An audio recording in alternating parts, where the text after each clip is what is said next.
So I don't really talk about myself, or at least my personal life, all too much in videos. But one thing that I've always been asked about in my lifetime is about the time when I was traveling when I was younger, specifically when I was like from 6 year old onwards. And basically, I lived in Australia for 10 years. And just before that, I actually lived in India for a year.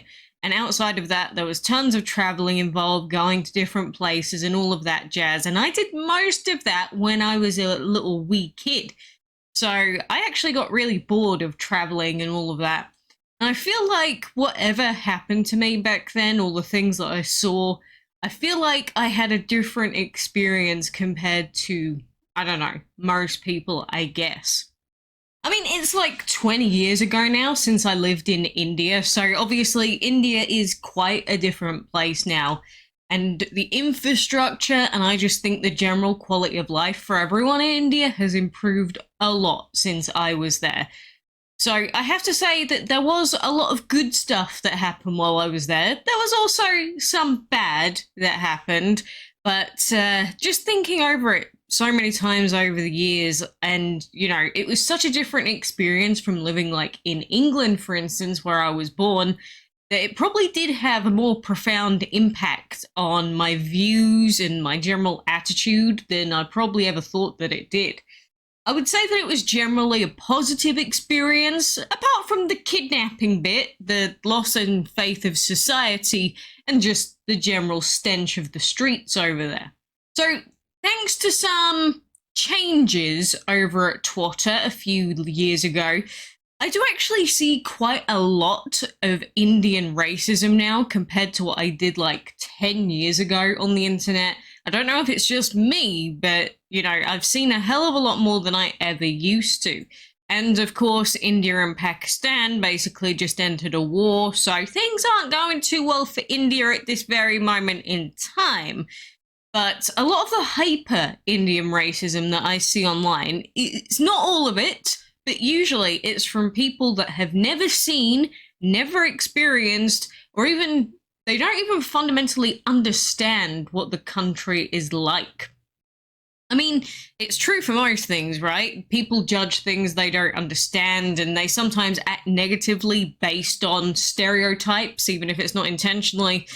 And I think the older that a person gets, the more stereotypes that they would have heard of and potentially made judgments on people based on what they think that they know.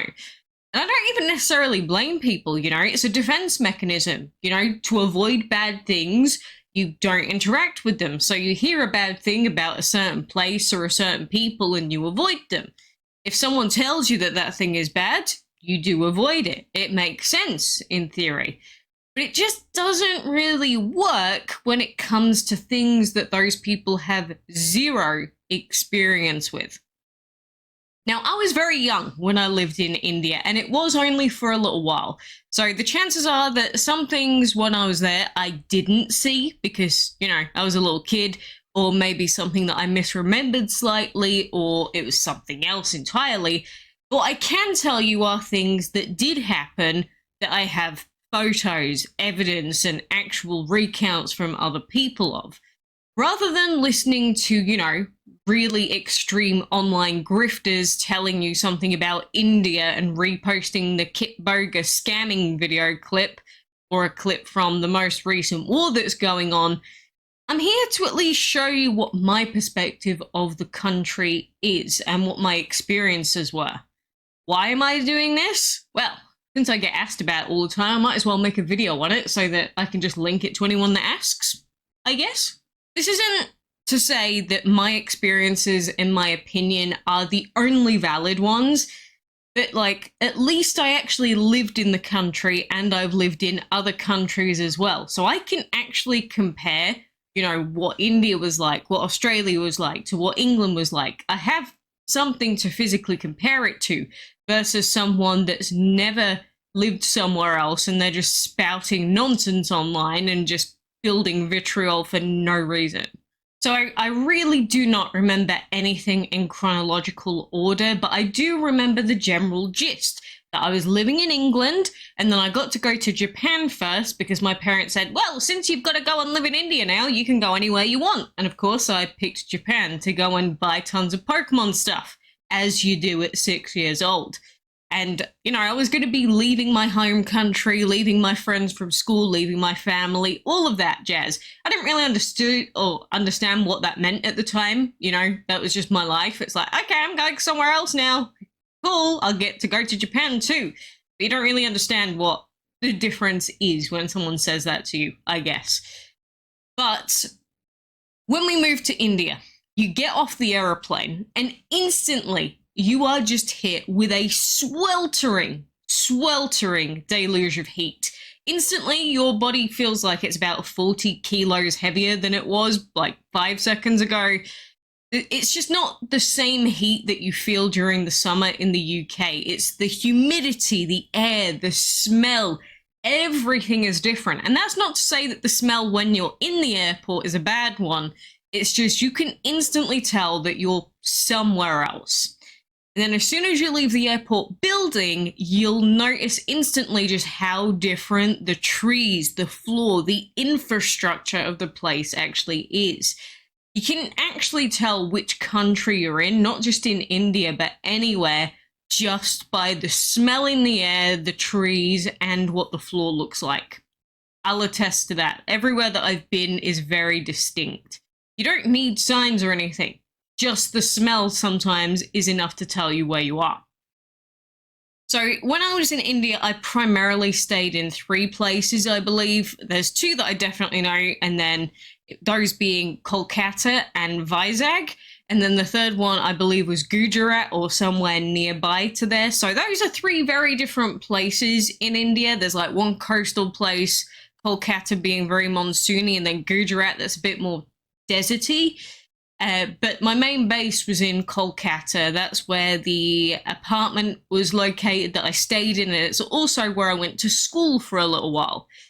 I had bad experiences in that school. The main things that I remember include an American girl who was basically just being a big dopey bum head. And I ended up slamming her into the blackboard with enough force that she was violently crying. And then the teachers came in and was asking what happened. And I just lied and said, oh, sorry, I accidentally bumped into her. Of course, I intentionally did that. I still feel a little bit bad to this day, but she was really not a nice person. You know, I don't know how you can have like a 6-7-year-old American girl that just comes out so annoying and horrible at such a young age, but all I'm saying is smacking her into a blackboard was like the nicest thing I probably could have done to her, all right? But anyway, the other main things that I remember from school include using a textbook from like the 1960s or even earlier. It was just teaching completely false information. It was a geography textbook, and I just remember reading it. I'm like, I know that this is not true. And I was like, what, 7? I'm like, yeah, this is wrong. But how do you say that to a school that's using those textbooks? But anyway, I actually remember my first day when I was in that class in India, because I came in, and then because I was from England, everyone starts talking about the Big Ben. And I'm like, what the hell is the Big Ben? I don't know what the Big Ben is. And basically they all laughed at me and thought I was stupid. That was a good start to my time in India. But I did actually straight after that end up having a massive fight with the teacher, because basically straight after that she was teaching maths class, and I remember that she was trying to tell me that I had to use a very specific method. And I'm like, I've never used that method before, and we're getting the same answer, so why do I have to use your method? Like, here's my method, here's me working it out, why the hell do I have to use your method? She was having none of it, and she's like, she was refusing to mark it, saying that she'd give everything a 0 if I used a different technique. And that's when I learned that in India, it's their way or it's no way. You can get the right answer, you can be on the right track, but they actually do not care. You just have to use their method. At least that was the case at the school that I went to, and with that teacher. That is also the same teacher that said that my mother was going to die soon because she was in her 40s. And I guess everyone, as soon as they turn 50, instantly dies. I'll assume based on her saying that that she is dead right now. But yeah, 50 years old, the expected life expectancy of women, according to her. Thank you for saying that to 7-year-old me. That was a wonderful thing to say. But there was also a huge flood that happened, and I remember going to school, and basically the entire outside, all of the playground was completely flooded. The inside of the school building was also completely flooded, and it was just everyone was acting like it was completely normal, and we were just there to continue doing our education. Okay, I mean, fine. I was literally out the back, and there was like an almost shed thing, and that's where I did English Hindi language studies. And I remember learning about the word for egg in Hindi, and that was during all of this flooding. And yeah, I always remember that moment. That was certainly a moment. I'm getting so many flashbacks right now. But there was also tons of ants one day when I was out on the playground equipment. So many ants, in fact, that I genuinely thought that the playground equipment was just made of ant. And one of them bit me, and I swear it was an incredibly horrific and painful experience. It must have been one with some really stingy bite. But that was awful. That was really quite an awful experience at that school overall, I must say. And as soon as you leave the school building, you'll go outside through the gates, and then instantly you're just greeted by an entire pack of disgusting dogs, I'm going to call them. So I call them disgusting dogs because when you see the street dogs in India, they are like completely different to the kind of dogs that you'd know in like the UK, for instance. They are a different breed. They're like mutilated, they've got limbs hanging off. Probably got rabies. You really can't go near them, but you just see them all over the place in India. So yeah, disgusting dogs is the term that I use. Not all of them are horrible, but imagine they're dogs, but they're like super hyper drug takers, completely infested with disease. And there you go. That's like the dogs that roam the streets of India, right outside the school gates. You might see people make fun of India for being smelly, and I have to say, when I was there, the streets really did stink. Like, it's the smell of human feces mixed with the heat. It is just a stench that you never ever forget. Of course, there are lots of places in India that don't smell like that.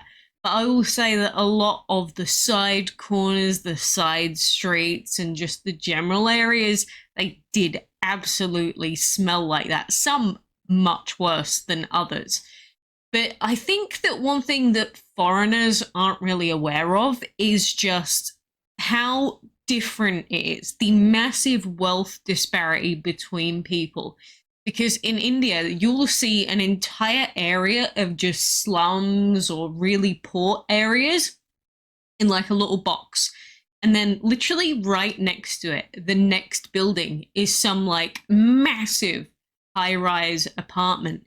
So you have these really, really rich, educated people living in this like building right next to an entire swarm of slums. And it's not just India like that, but you don't really get that feeling like in the UK or Australia because all of the buildings, they're all kind of similar-ish. Like, sure, you're going to get some buildings that are nicer than others and some like poorer areas, council buildings, but everything's just sort of livable. But that is definitely not the case in India at all. It is a completely different realm. Even power cuts back then used to be so frequent. In fact, they're still pretty frequent now in India. But I remember, I think it was my dad was trying to watch the Bourne movies, and it turned into a meme because every time he was trying to watch them, there would be a power cut every single time. Like, no, you don't get to watch Jason Bourne today, mister. But moving on from the actual housing, the animals.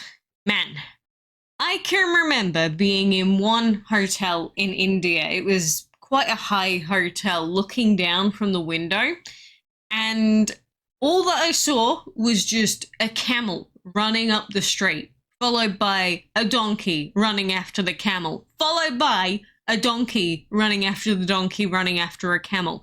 It is just complete and total utter carnage on the streets. It's just there's cars everywhere, there's camels everywhere, there's donkeys everywhere.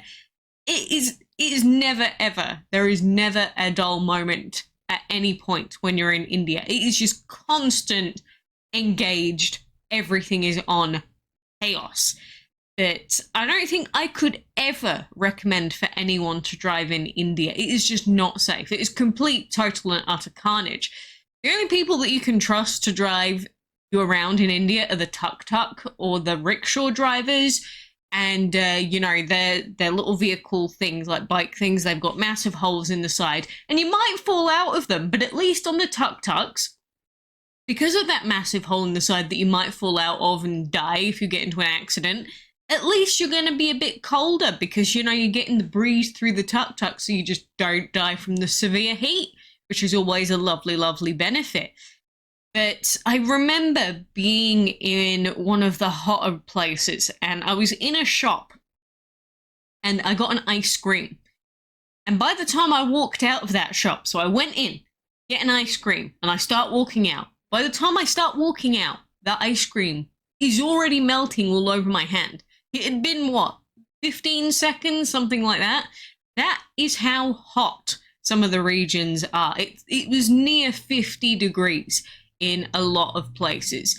And specifically in Gujarat that I was at, I remember playing golf in that near 50 degree heat where an ice cream just seems to melt in seconds. So the heat box of death heat. Imagine every moment, if you've ever gotten into a hot car during the summer, you get inside the car and you just feel that density.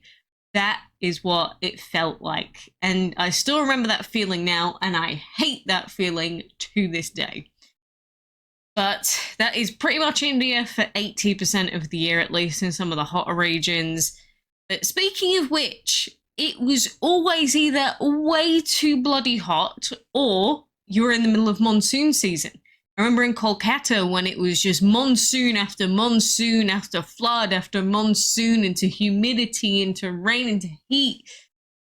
Oh, again, it's just pure and utter chaos. And it really helps you to appreciate just how mild the temperatures are in other, say, European countries. Like in the UK, some years it doesn't even snow. And the hottest it will get to is like low 40s. And that's on a really hot year, like a couple of years ago. But usually it's about between 0 degrees Celsius and 20 degrees Celsius, maybe up to 30 during the summer months, but about 0 to 20 for most of the year, which is incredibly mild, and I love it compared to what I've experienced before. But despite India being really quite poor in many places, and the education maybe not being quite the same as it is in some other countries, it does have some incredibly beautiful looking areas, regions, some buildings. Some of the effort that they put into, you know, their sort of, you know, extra buildings and just decorative works is just quite astonishing. Like, I remember being in one of my hotels, just at the place where you can play tennis. It's got a pool. You look out to the ocean. It's got a like human-sized chessboard. It's just such a beautiful, beautiful place. So it's not like all of India is just this horrific, you know, smelly, poor landscape. By absolutely no means. There are big, massive buildings there as well, just like you get in some other places. But if you go to these wonderful places, I mean, you might have to go on the roads. And when you're going on the roads in India, you'll probably see about 15 overturned trucks on your way there. Really common to just see trucks just completely on their side or upside down on the side of the road. Every time you go out, pretty much you'll see one. But maybe that's your reward for not being taken out on your way to these beautiful places to see. Who knows? So moving on, we've also got the markets. And even in other parts of Asia, I don't think the markets are something that you'll ever understand until you've physically stood inside one. It's just, you see it on documentaries or you might see these market stores, but you don't get the smells, you don't get the chaos of going into these markets. In India, they're leaving that meat out for like 10 plus hours in the searing heat, unrefrigerated. There are flies, maggots everywhere in the meat when you're out there.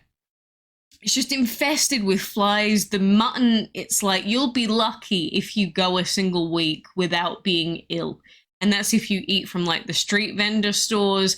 You will just be constantly on the toilet, and you eventually just sort of get used to the feeling of constantly feeling ill.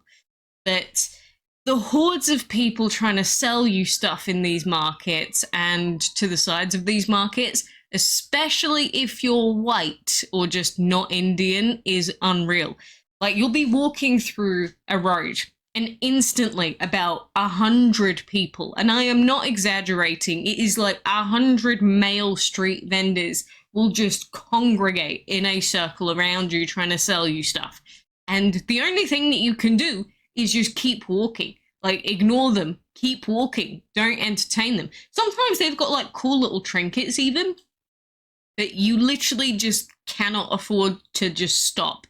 And the worst thing is, in some cases, depending on the sort of person you are, they could even try and target you and steal from you, which didn't happen to us. But obviously, the more different you are from the normal people, they will target you. They'll assume you've got money to come and visit there. And in some cases, bad things do happen. I think that if you are going to go to India, I cannot recommend for a person to visit India on their own. I was lucky because my father looks like he's some sort of roided out gang member, and he has since basically we went there. So I think having the intimidation factor of like a bigger, scarier guy definitely puts people off. But like, if you're a solo female traveler, I cannot recommend India. Even if you're a solo male traveler, I don't think it's a good idea. And that's someone like, I was there with my parents. I think that things easily could have gone wrong, but I think if you're like young females in particular, it's not a good idea at all. You know, we've all heard those, let's say, bad stories with the R word happening to some of these female travelers. I think that most people you come across, the grand majority of people in India are fantastic people. They're just normal, everyday people, and they are chill, and they're great people, and they will welcome you into their houses even. But all it takes is just one or two bad apples, even just one, and that is it. Your entire trip, potentially even your entire life, is ruined. And it's such an unnecessary risk to take. Sure, you'll see some people going to India on their own solo and being absolutely, completely fine. But that's the thing, it's a risk that you're taking, and you need to be very aware of that before you go to these places. Bad things have happened to these people before.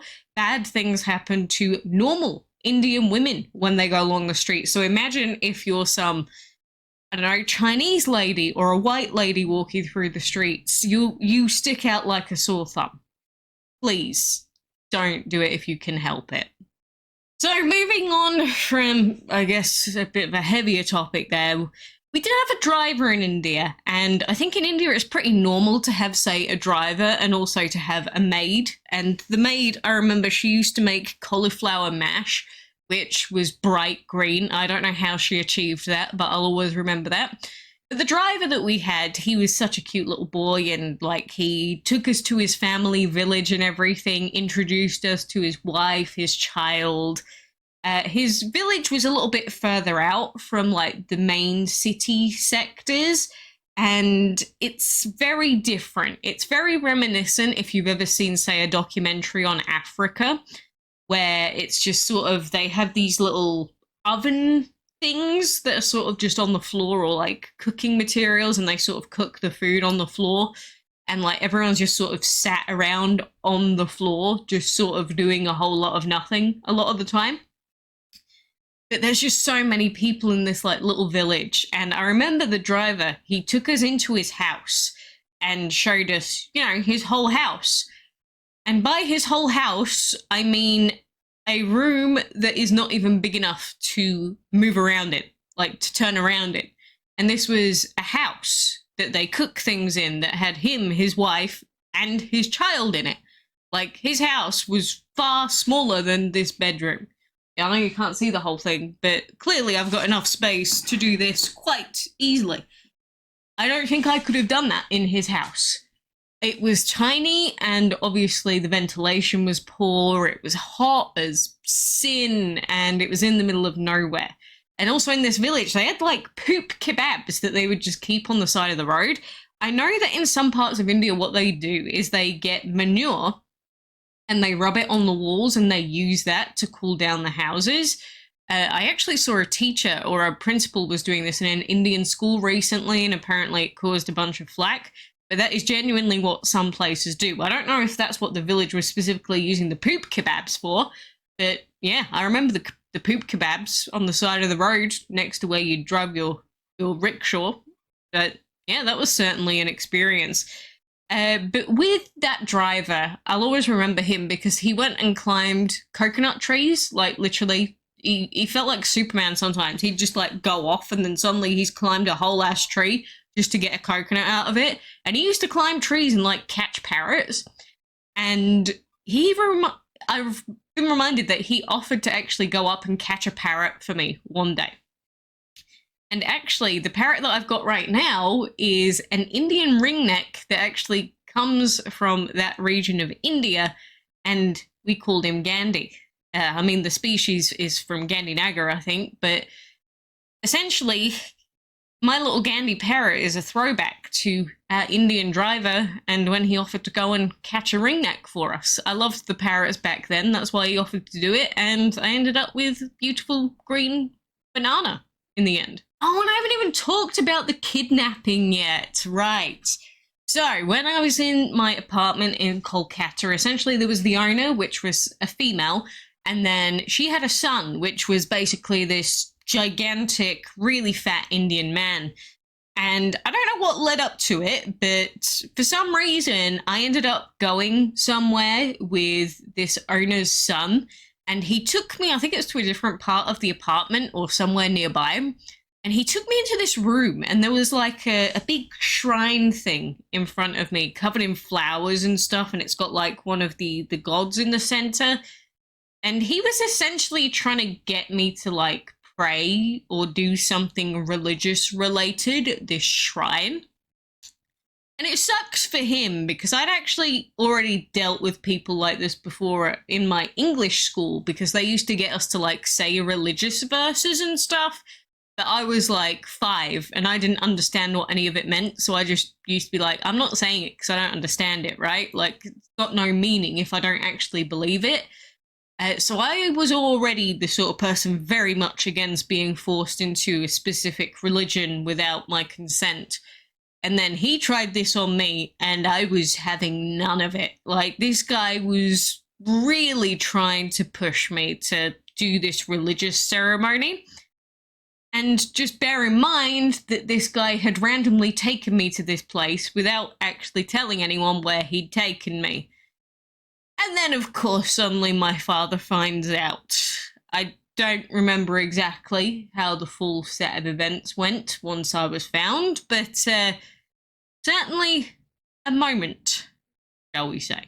But outside of the kidnapping, I'll say that there are 2 events in particular that have always stuck with me that I really did not like. And I really didn't like them, even though I was like 7. So I was really quite young, but I remember thinking that really like struck a nerve with me. And the first one is that in one of my hotels, I was looking down from this big window, and I used to see this woman, this mother, and she also had, was it a couple of kids? I think it was. And essentially every time we went outside the hotel, you would see this really, really poor mother with her kids. And her kids, they were severely malnourished. Like, you could see every bone on their body. If they'd have dropped dead the next day, it wouldn't have been a surprise sort of thing. So, like, I used to happily give them toys that I had or anything else that we picked up. Used to give them random stuff on our way out pretty much every time that we left the hotel. And, you know, it's like, okay, I know that these people are poor. There's not really much that you can do for them because there's like 50 people on the street that are also just as poor as that. It was really quite sad. But the fact that they were poor wasn't the thing that actually stuck with me. It was that one of these days, I remember coming out of the hotel, and because the kids were so malnourished, I remember it's either me or one of my parents, we gave them food, like to feed the kids, because these kids genuinely look like they're going to pass out at any moment. So, you know, you can give it to the mother. We gave the food to the mother to give to the kids, and she sort of gave this like nod, like, like, I don't know, like pretending to be happy or something. But it's like, okay, we've given you food. Hope your kids enjoy that so they don't die. And then when you go back into the hotel, and then we went upstairs, and then, I don't know, maybe curiosity got the better of me. I just sort of looked outside to like watch this mother and her kid. And I actively saw her get this food and just like grab it and just throw it on the floor. And like just step over the top of it as if it was like worthless to her. And, you know, I don't think something broke in me, but I think it definitely made me start to question people a little bit more, like their motives. What would possibly possess her to do that? Because, again, she was there. I could see the kids around her, the kids that they're malnourished. They're on the verge of dying. And she's not even giving them the food that we freely gave to her without expecting anything back.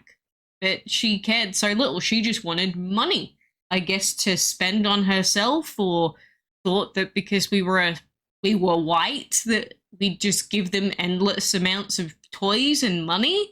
What did she do with the toys? I can only assume that maybe because the toys weren't physical money, she either sold them or just threw those away. But, you know, it's one of those moments where you can try and be nice to people, but some people just are not nice people. And she was on the streets. Maybe there's another reason. Maybe she didn't like the food, but I mean, it was good food. It wasn't like the food was off. It was just purchased food. So that was moment number one, that even as a kid, I was like, wow, that's crazy that people would do that. Then the other second thing that I didn't like when I was in India that I picked up on was the blatant racism that Indians show to their own people. And I don't think that's exclusive to India, but if you didn't know, India has a caste system. And people try to deny this more often now, maybe because it's been a few years and maybe it's not quite as bad as when I was there. But essentially, the darker the Indian is, the worse they get treated. In fact, some people aren't even allowed to do certain events outside because they treat them as lesser people.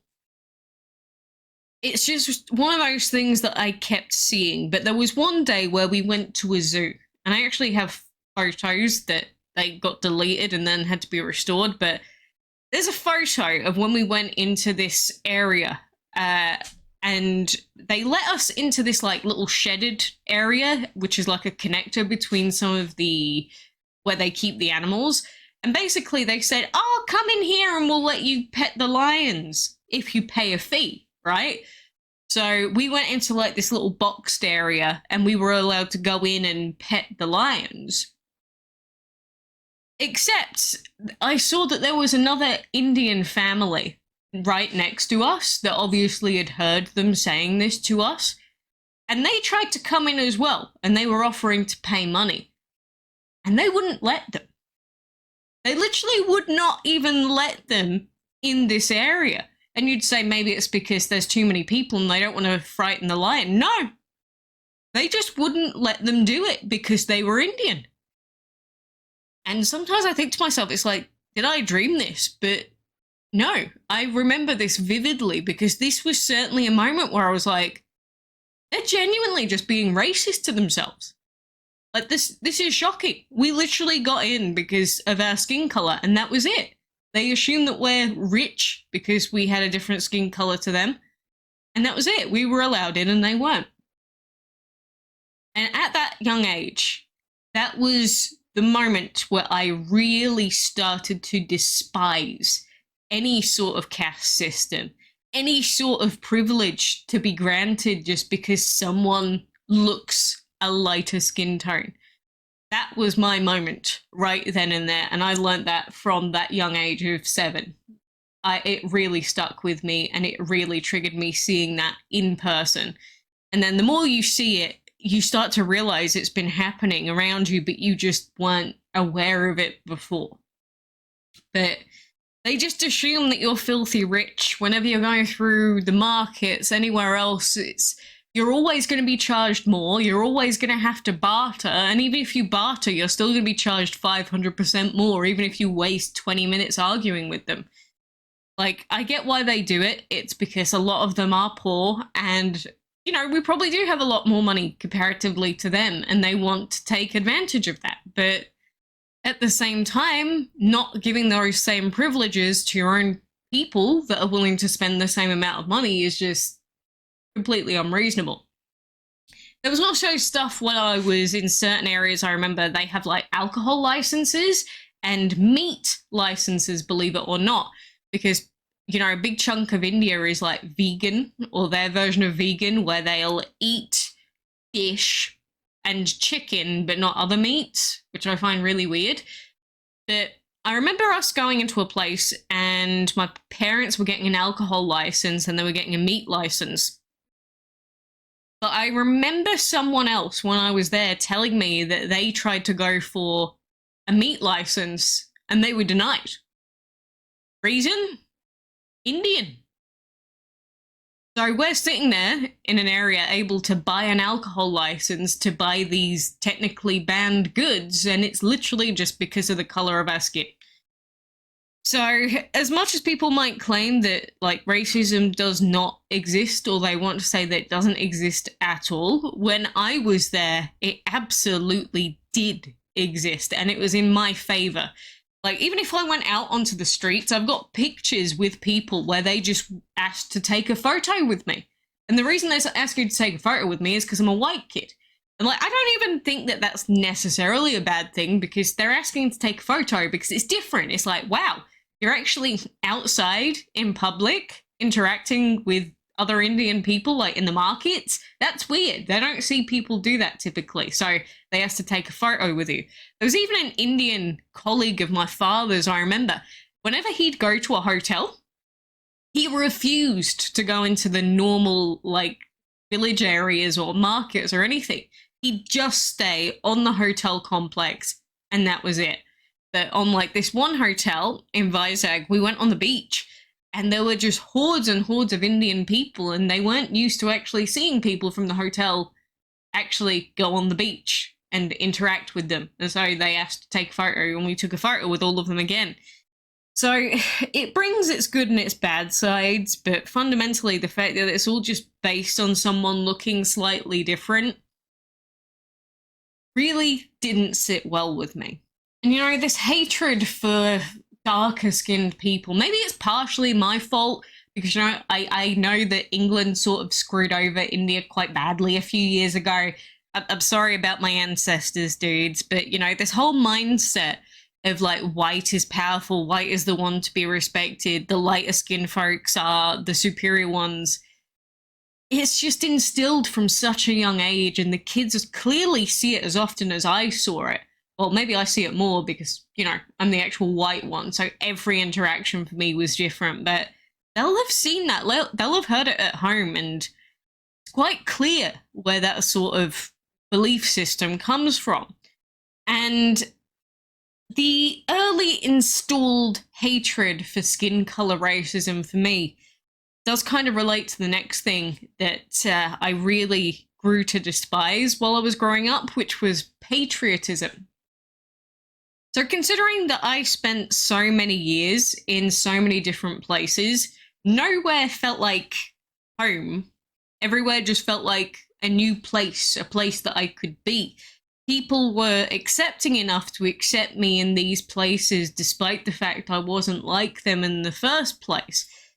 there are so many people from different parts of the world that you can bring in and that will visit your places. And like me going to India, for instance, I don't think I necessarily made India a worse place. And I'm sure that's the case for tons of people that do come in. Of course, it's different if people come into a place with the intention to make the place worse. I think this obsession with we must follow these certain belief systems, I don't know, it might be religion related. Oh, we must do this because that's what our culture has always done, even if it's a super negative thing about that culture. You know, these parts of patriotism were the things that never ever made sense to me, and I don't think they ever will, because everything I experienced in my childhood showed to me that patriotism doesn't mean much of anything. People are sitting there being racist to their own people, not helping out their own community members just because their skin color's a bit darker. Like, that's not patriotism. People that scream about patriotism are the sort of people that do nothing to help their own communities. So maybe I'm a little bit biased on that one, but it's something I have never, ever understood, maybe because of these interactions that I had in my childhood. But how could I possibly experienced all of those things and learnt all of that if I never made it there in the first place? If those borders were shut, if we weren't allowed to go there, I never would have seen these things, and I never would have really known what the country was like, or how people would have responded to me either. I just have so many random memories, and obviously it's from such a long time ago and I was so young that some of them are going to be weird now, or just me remembering them. But there's just so many memories, like the hotel that was full of rats. There was the water park with a guy that had skid marks in his underpants, so horribly brownly visible, and he was like frolicking in the water like oop-de-doop-de-doop, and his ass is just covered in the biggest stain of its life. There's, you know, getting on the news, meeting that famous Bollywood actor and having a meal with him, playing tennis on that sort of beachfront, that beautiful scenery. So many things to remember, and some that I only remember vaguely. But it's not really a place that I forget, especially with how mundane UK life is. I don't think I would ever live in India ever again. But I also think that simply being there at some point in time in the past taught me many things that maybe I never ever would have really known, or maybe not for a really long time if I hadn't have been there. You know, if I'd have just stayed in northern England where I was born, what sort of difference would I have had? What sort of outlook would I have had on life? You know what I mean? Watching the documentaries that you see, you can feel empathy for people. You can sort of see the state of it, but you don't really understand truly what it feels like to be there. So many details get missed out. And I guess the main thing that I wanted to share with you is that even if you think that you hate a place, like maybe you're an Indian and you hate India, maybe you're an Australian and you hate Australia, there's always good things and bad things no matter where it is that you go. Some places might have some really negative things, like, I don't know, North Korea, but then there's something that they do that is better than somewhere else that we could easily pull from them and implement in our own spaces. And that's why I don't think these sticking to cultures, particular old historical cultures, or letting these silly caste systems dictate what we do, I don't think it helps humanity in any way. And you know, having religious agendas shoved down people's throats and trying to push people away from one another, I don't think it helps anyone. You know, I'll remember every single Indian that accepted me despite being different. You know, I'll always remember that shopkeeper, the one that had the bull outside, you know, the one that gifted me this. He gifted me a moped, and then I got gifted a Pikachu with it. So now I could put my Pikachu on the moped. I literally still have this. And I'm never going to forget that interaction. This is some normal Indian person that gifts me random stuff just for visiting the store. Maybe it was because I was different. Maybe they do it to every Indian child as well. I don't know. But all of those little situations and, all the little knickknacks that you find when you're there, all these like little cute little horsies and everything, it's something that you don't forget. It's something that you bring with you and you take with you no matter where you go. So while I may have missed out on I guess, normal life, a normal school life while I was going to all these different places, I learned something different from everyone else in those early years. I don't know whether it'll benefit me in the end over everyone else. Maybe it'll make me just a massive weirdo, but, I think having that different experience is something that might have been the thing that helped me to mature a bit faster than the other kids around my age, because I was very mature from an early age. That's what everyone says anyway. Maybe they're just chatting crap. But I guess if you've got any questions about my time while I was there or any particular events, there's so much I haven't said that I can't even remember right now. But I do actually have stocks in Indian stuff at the moment. So don't take all of this, all the negatives that I'm saying, as me saying that, I don't think the country's a good one or that it's like doomed. Absolutely not. I actually think there's a hell of a lot of hope for India. And, even since I've been there, I can see the massive strides that they've had.